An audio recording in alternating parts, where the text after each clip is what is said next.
nikaaxi tahay waxaan gudagalaynaa nikaaxa waqtiga waa ilaalinaynaa.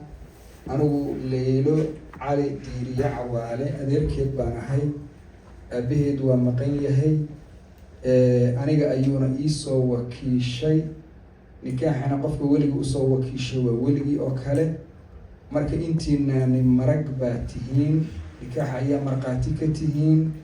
aniguna weligii booskiisa iyo wadaadkii fadhiya baan dhammaystiri doonaa insha allahu tacaala.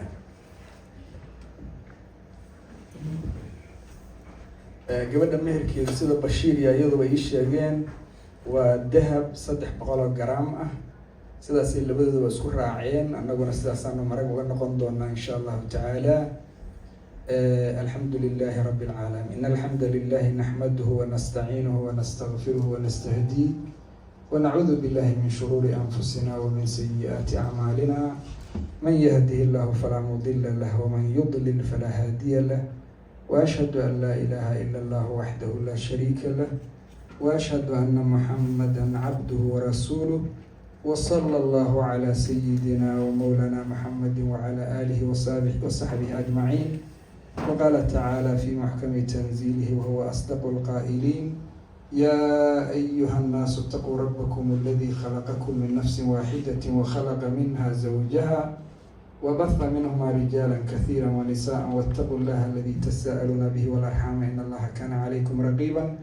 يا أيها الذين آمنوا اتقوا الله وقولوا قولا سديدا يصلح لكم أعمالكم ويغفر لكم ذنوبكم ومن يطع الله ورسوله فقد فاز فوزا عظيما.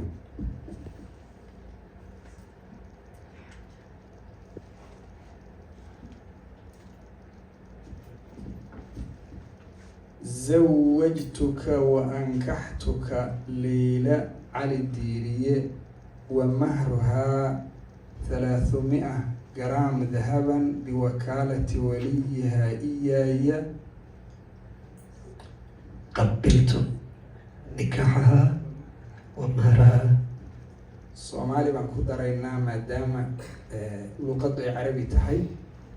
mar kale waxaan kugu zawjeeyey oo kugu nikaaxiyey Leylo Cali Diiriye oo meherkeedu yahay 300 gram oo dahaba, weligeeduna ii wakiishay.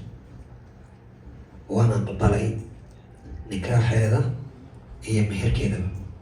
Allahu akbar. waa mahadsantihiin. sidaasay noogu dhammaatay.